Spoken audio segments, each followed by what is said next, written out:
In 33 AD, something happened that the Roman governors tried to hide at all costs. Pilate ordered 16 armed soldiers to guard a tomb, not a palace, not a treasury, an empty tomb. Why? Because minutes after Jesus' resurrection, 7 miraculous signs began to occur in succession. Signs so impossible, so disturbing, that soldiers trained for war fainted in terror. Religious authorities who hated Jesus began offering fortunes to anyone who could explain what was happening. And here's what they never wanted you to know. These 7 signs weren't just pretty miracles. They were a demonstration of power so devastating that it changed the course of human history forever. Illiterate fishermen suddenly began speaking languages they'd never learned. People who had been hiding in fear suddenly became so brave they stood up to emperors. But most disturbing of all, these same signs that stunned the world 2,000 years ago are still happening today. And one of them may be about to happen in your life, and you might not even know it. Get ready, because in the next few minutes you'll discover why the power of resurrection is still the most feared and desired force on the planet, and why knowing these 7 signs could be exactly what you need to completely transform your reality. Can you imagine what would make Roman soldiers, men trained to kill without hesitation, abandon their posts and flee in utter panic? At 6 a.m. on Sunday morning, 16 armed guards were stationed around a tomb. They had direct orders from Pontius Pilate. No one is to approach this tomb, no one. The 2-ton stone was sealed with imperial wax. Any attempt to tamper with it would be punishable by immediate death. These men were no novices. They were veterans who had faced rebellions, gladiators, and assassins. But at 6:03, something impossible happened. Mary Magdalene arrived in the garden carrying spices to anoint Jesus' body. She expected to encounter guards, expected to have to beg for permission to approach. But what she found paralyzed her. No guards in sight. The gigantic stone not just moved, but hurled several feet away as if pushed by a supernatural force. The silence was terrifying. Where were the soldiers? Why did the stone appear to have been blown away from the entrance? And even more frightening, when she finally worked up the courage to look inside the tomb, the linen sheets were there, neatly folded, as if the body had simply evaporated from within them. Can you imagine what would make Roman soldiers, men trained to kill without hesitation, abandon their posts and flee in utter panic? At 6 a.m. on Sunday morning, 16 armed guards were stationed around a tomb. They had direct orders from Pontius Pilate. No one is to approach this tomb. No one. The 2-ton stone was sealed with imperial wax. Any attempt to tamper with it would be punishable by immediate death. These men were no novices. They were veterans who had faced rebellions, gladiators, and assassins. But at 6:03, something impossible happened. Mary Magdalene arrived in the garden carrying spices to anoint Jesus' body. She expected to encounter guards, expected to have to beg for permission to approach. But what she found paralyzed her. No guards in sight. The gigantic stone not just moved, but hurled several feet away as if pushed by a supernatural force. The silence was terrifying. Where were the soldiers? Why did the stone appear to have been blown away from the entrance? And even more frightening, when she finally worked up the courage to look inside the tomb. The linen sheets were there, neatly folded, as if the body had simply evaporated from within them. But what Mary didn't know was that this was only the first sign, the gentlest of all. Because what was about to happen would make that empty tomb seem like just the beginning of something that would shake the foundations of the most powerful empire in the world. Let me tell you a story that may completely change the way you view the impossible obstacles in your life. In 2019, an engineer named Marcus worked at a construction company. He was a Christian, but he was going through the worst phase of his life. He had lost his job, his wife was pregnant, and bills were piling up. One morning, desperate, he knelt in his small apartment and prayed, "God, I need a sign, something to show me that you still have the power to move the mountains in my life." 2 hours later, Marcus received a phone call. It was from a multinational company offering the exact job he'd always dreamed of, with a salary 3 times higher. Coincidence? Marcus didn't believe in coincidences. He had just experienced the same power that moved that 2-ton stone 2,000 years ago. Because get this, that stone in Jesus' tomb wasn't just pushed. Archaeologists calculated that it would have taken the strength of at least 20 men to move it. But it wasn't just moved. It was flung meters away, as if it were a small pebble. The marks on the ground showed that it was literally catapulted away from the entrance. The soldiers guarding the tomb later reported, before being bribed to lie, it was as if an explosion had occurred from within. The earth shook, the stone flew, and a blinding light came out of the tomb. One of them said, "I have never seen anything like it, not even on the worst battlefields." But here's what chills me. The same power that moved that impossible stone is still available today. The same force that made seasoned soldiers faint with fright still works miracles in the lives of ordinary people.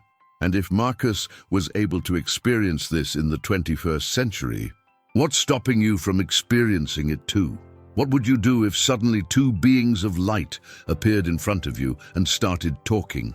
Mary Magdalene was weeping desperately before the empty tomb when this happened. She bent down to look again into the tomb, perhaps hoping to find some clue, some explanation for the body's disappearance. But what she saw made her completely forget her own breathing. 2 angels dressed in white sat where Jesus' body had lain, one at the head, the other at the feet. They were not ghosts, not visions. They were real, tangible beings, emanating a light that seemed to come from within. And when they spoke, their voices echoed with an authority that shook the ground. "Woman, why are you weeping?" Imagine what went through Mary's mind at that moment. 3 days earlier, she had watched Jesus die on the cross. She had witnessed the spear piercing his side, the blood flowing, the head falling. A real, brutal, definitive death. And now these impossible beings were there, asking why she was crying, as if Jesus' death were just a minor setback. "They have taken my Lord away, and I do not know where they have laid him." That was all she could say. But then came the answer that changed everything. He is not here, he has risen. Not will rise again, not will rise again one day. He has risen, present, real. It happened. These angels weren't bearers of condolences. They were messengers of a victory over death so complete, so devastating, that they could barely contain their joy. And the most incredible thing? They were there not only to announce the resurrection, but to prepare the world for the other 6 signs yet to come. Because if death couldn't hold Jesus, what can hold you? Before we move on to the next sign, let me pause for a moment. If you're enjoying this content, if you're feeling your heart warmed by these revelations, please help me by liking and subscribing to the channel. This shows me that you want more content like this, and it motivates me to continue bringing these transformative truths. It's just a click, but it makes all the difference to me. Now imagine the most disturbing scene in all of human history. 2 men walk down a dusty road talking about the most traumatic events they have ever witnessed. Cleopas and his companion are returning home to Emmaus, about 7 miles from Jerusalem. Their faces are grim, their hearts broken. The man in whom they had placed all their hopes was dead. Suddenly, a stranger approaches and begins walking alongside them. "What are you talking about?" the stranger asks. Cleopas stops abruptly, incredulous. "Are you the only one in Jerusalem who doesn't know the things that have happened in these days?" But here's the chilling detail. The stranger was the resurrected Jesus himself. He was there, walking, breathing, talking, but they couldn't recognize him. How is that possible? How can you not recognize someone you've lived with for 3 years? Then Jesus did something extraordinary. He began to explain the scriptures in a way they had never heard before. He spoke about Moses, about the prophets, about how everything pointed to him. And as he spoke, something supernatural began to happen in their hearts. A strange burning, an inexplicable heat. As they themselves said later, "Did not our hearts burn within us while he talked to us on the road?" When they reached their destination, Jesus acted as if he were going to continue on his journey, but they urged him, "Stay with us, for it is late." And it was at the table, during the breaking of bread, that it finally happened. Their eyes were opened, and they recognized who was standing before them. Jesus, alive, real, and at the exact moment they recognized him, he vanished from their sight, as if he were a hologram, suddenly disconnected. But it was no illusion. It was power. Power over physical dimensions, over space and time. Have you ever been so afraid of something that you were literally paralyzed? It was Sunday night. The disciples were hiding in a locked room, trembling with terror. They knew the Roman soldiers were searching for them. Jesus had been crucified, and now they were next on the list. Peter had denied Jesus 3 times. Judas had hanged himself. The group was completely shattered, leaderless, hopeless, and without a future. Their fear was so intense they could barely eat. Every noise in the street made them jump. Every footstep in the hallway sent them into a panic. They knew that if they were captured, they would face the same brutal death as Jesus. And then something happened that defied all the laws of physics. Jesus simply appeared in the middle of the room. He didn't open the door. The doors were still locked. He didn't break through the wall. He simply materialized there, as if he'd passed through solid matter. Imagine the shock. Grown men probably screamed, some fainted, others ran to the corners of the room. But Jesus' first words were, "Peace be with you." Not, "Why have you forsaken me?" or "Where were you when I was dying?" Simply, "Peace." And the moment he spoke, a supernatural calm came over the room. Fear simply evaporated. Then Jesus did something even more extraordinary. He breathed on them and said, "Receive the Holy Spirit." A physical breath that carried spiritual power. The same breath that once breathed life into the dust and formed Adam was now being given to the men who would transform the entire world. And do you know what's most incredible? In that instant, cowardly fishermen became courageous preachers. Men who had been hiding began planning how they would spread the gospel to the ends of the earth. What changed? The power of the resurrection had entered them. And the question that remains is, what would happen if that same breath of life reached you? Is there anything you would only believe if you could touch it with your own hands? Thomas was like that. When the other disciples said, "We have seen the Lord," he shook his head. "Unless I see the print of the nails in his hands, and put my finger into the print of the nails, and put my hand into his side, I will not believe." Thomas wasn't just skeptical. He was scientifically skeptical. He wanted physical, tangible, incontrovertible evidence. And do you know why? Because he had seen Jesus die, not from afar, but up close. He had witnessed the nails being hammered into his hands and feet. He had seen the spear pierce his right side, blood and water flowing out. For Thomas, resurrection was impossible. Period. 8 days passed. The disciples were gathered together again, and this time Thomas was with them. The doors were closed again. And again Jesus appeared in their midst, defying the laws of physics. But this time he looked directly at Thomas. "Put your finger here and see my hands, and reach out your hand and put it into my side, and do not be faithless but believing." Can you imagine what Thomas felt at that moment? Jesus was not only alive, he knew exactly what Thomas had said. How was that possible? Thomas had spoken those words in private, with only the other disciples present. But Jesus had heard every word, every detail. With trembling hands, Thomas approached. He touched the nail scars. He felt the opening in his side where the spear had pierced. They were real. The wounds were there, but Jesus was alive. It was the same body that had died, but transformed, glorified, impossible to destroy. And then came from the lips of Thomas the most powerful confession ever made by a human being. "My Lord and my God." Jesus smiled. "Thomas, because you have seen me, you have believed.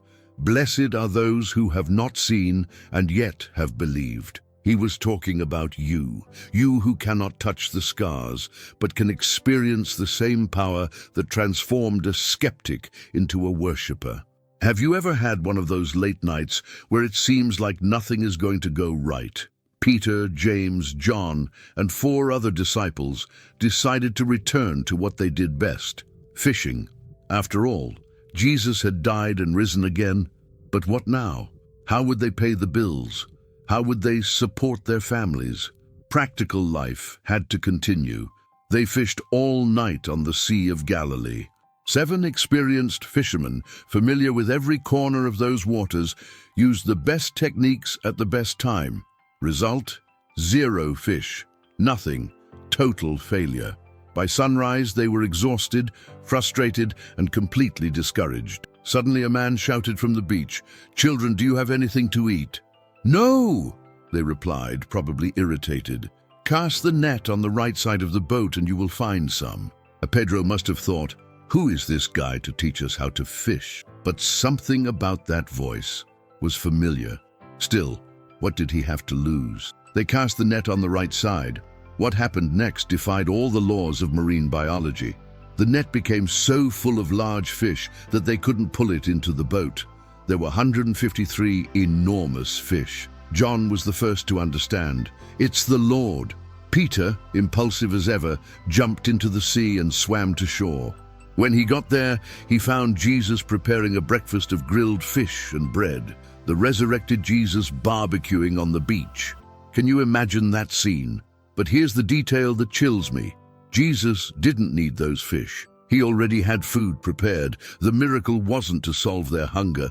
It was to show that the same power that conquered death also has absolute control over the economy, over provision, over the impossible every day. And then Jesus looked into Peter's eyes, the same Peter who had denied him 3 times, and asked, "Peter, do you love me?" 3 times the same question, once for each denial, an opportunity for restoration for each moment of failure.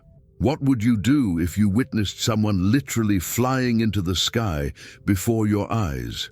40 days had passed since the resurrection. 40 days of appearances, teachings, miracles. Jesus had been seen by over 500 people simultaneously, in small groups, individually. These weren't mass hallucinations.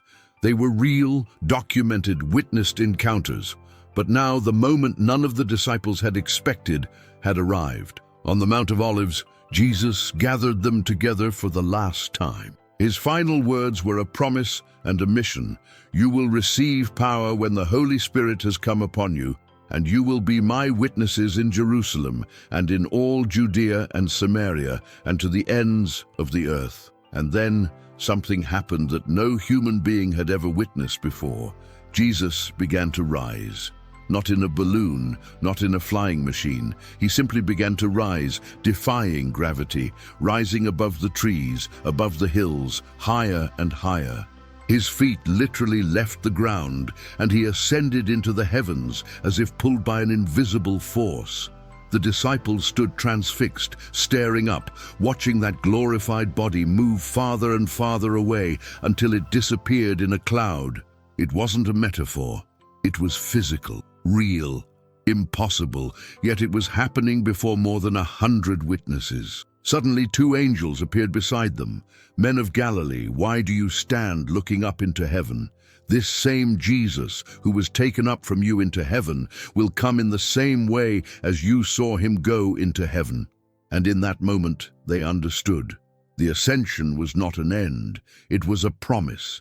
Jesus was not leaving forever. He was taking his throne at the right hand of the Father, but he would return in the same way, visible, real, unquestionable. But the most impressive thing is that 40 days after what they witnessed on the Mount of Olives, those simple men from Galilee went out into the world proclaiming this impossible message, and they died for it. Do you die for a lie? Do you face lions, burnings at the stake, and crucifixions for an illusion? Now let me tell you what happened to those Roman soldiers who fled the tomb. When they reported what they had seen to the chief priests, they were given a considerable sum of money and a simple instruction. Tell them the disciples came at night and stole the body while you were sleeping. Problem: if they were asleep, how did they know it was the disciples? And if they knew it was the disciples, why didn't they stop them? The lie was so obvious that even they didn't believe it. But it was the only explanation that didn't involve accepting the impossible. Jesus had really risen from the dead. 2,000 years have passed. Emperors have tried to destroy this message. Philosophers have tried to explain it. Scientists have tried to disprove it. Dictators have tried to silence it. But today, at this very moment, more than 2.8 billion people around the world believe that those 7 miraculous signs really happened. And you know why? Because they didn't stop that Easter Sunday. The same power that moved the 2-ton stone still moves mountains today. The same breath that brought peace to the terrified disciples still calms anxious hearts. The same Jesus who appeared in the middle of the closed room still appears in your living room, in your bedroom, in your moment of greatest despair. Marcus, the engineer from Sao Paulo I mentioned at the beginning, now has his own construction company. But he never forgot that morning when he prayed desperately and God moved the impossible mountain in his life. He says, "It was just like the stone on the tomb. An obstacle that seemed impossible was simply hurled away." The resurrection of Jesus is not just an ancient story. It is a present force. It is an available power. It is a reality that can completely transform your story today, now, in this moment. If you've watched this far, it's because something in your heart recognized the truth of these 7 miraculous signs. And I want you to know they didn't happen just to impress the world 2,000 years ago. They happened so that you today could have absolute certainty that there is a power greater than any problem you're facing. That impossible boulder blocking your path, the same power that moved the stone from the tomb can move it. That situation that seems dead and hopeless, the same resurrected Jesus can bring new life to it. That fear that's paralyzing you, the same peace he breathed upon the disciples can fill your heart. I want you to do something right now. In the comments below, tell us which of these 7 signs touched your heart the most. Was it the stone rolled away, the encounter with the angels, the apparition on the road to Emmaus? Share with us, because when you publicly declare the power of the resurrection, something powerful happens in your life. And if this video stirred something in your spirit, if you felt that God wants to do something new in your life, subscribe to the channel and turn on notifications. Share it with someone who needs to hear this message of hope. Because the same power that surprised the world 2,000 years ago is still surprising lives today. Remember, soldiers trained for war fled in terror when they saw the power of the resurrection. But you don't have to run away. You can get closer. You can experience it. You can let these 7 miraculous signs completely transform your reality. Because the most powerful truth in the universe is this: if Jesus conquered death, there is nothing in your life that he cannot overcome. Nothing is impossible for the one who rose from the dead. And this is the message of the resurrection that continues to echo today. Death is not the end. Failure is not definitive. Impossible does not exist in God's vocabulary. The tomb is empty. Jesus is alive. And the power of the resurrection is available to you right now.